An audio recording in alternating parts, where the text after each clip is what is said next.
Your phone rings at 2 a.m. It's your worst nightmare come true. One of your loved ones has been in an accident. You rush to the hospital only to find the only thing that will save their life is a liver transplant. What happens next depends on all of us. Sadly, 19 people die each day awaiting an organ transplant.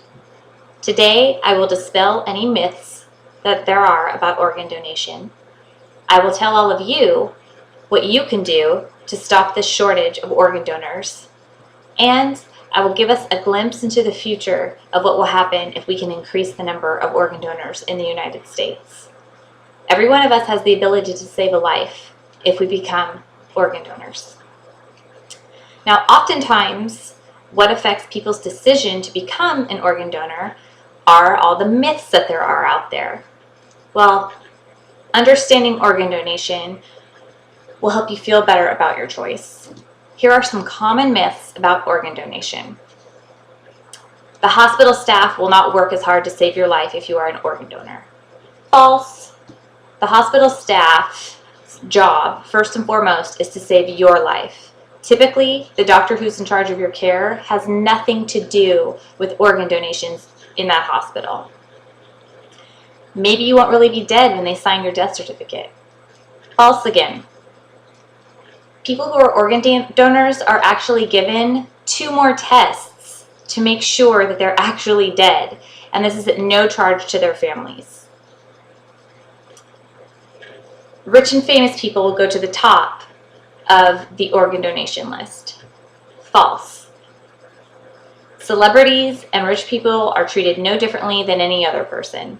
And actually, the United Network for Organ Sharing, or UNOS, performs internal audits on all celebrities that receive organ donations to make sure everything was legitimate. I'm not in the best of health and no one's going to want my organs or tissues. False. Even though you may not be the healthiest person, there still might be organs or tissues that can be used in a transplant. The best thing to do is let a medical professional determine this at the time of your death. Now that I have put your mind at ease, let's go over on how to stop this shortage of donors.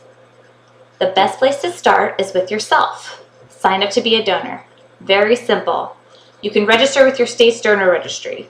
You can check out the list of states with registries at organdonor.gov. You can designate your choice on your driver's license when you renew it or obtain it. I'm sure you've all seen it on the little application. You check it and it says, do you wish to be an organ donor? And then you get the little pink sticker on your driver's license that says donor. Tell your family about your wishes to become a donor. Hospitals will oftentimes seek consent from your family before they'll harvest your organs.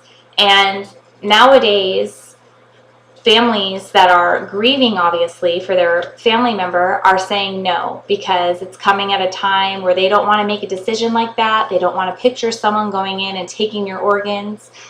So the most important thing is to let them know. And also, have it written down somewhere, whether it be a living will, in a power of attorney, something, so that there's something to back up your wishes if your family decides to go against the hospital. Now, let me paint a picture for you of what our future will be like with more organ donors. Hundreds of thousands of lives will be saved. There will be no wait for anyone to receive an organ. Now, just one of us becoming an organ donor, we can save up to 50 people. Now, sadly, without more organ donors, people are going to die every day, and it will continue to grow and grow. The number of people dying continues to increase. In 1990, it was 10. There was 14 in 1996, and now it's up to 19 today. And if we don't do anything to stop it, it's just going to keep going up and up and up. So get up right now, or don't get up. Just stay at your computer and sign up to be an organ donor. organdonor.gov. So today we discussed some of the myths about organ donation. We learned how we could all make a difference in stopping the shortage, and we got a little glimpse of what life will be like with more organ donors. Now, something I just want to make clear is statistics and numbers tend to make things a little less personal. I want you to remember that each statistic I gave you today and each number that I gave you today was a person. It was a loved one. And this person could actually someday be one of us. So why are you still listening to me? Go sign up to be an organ donor. Go.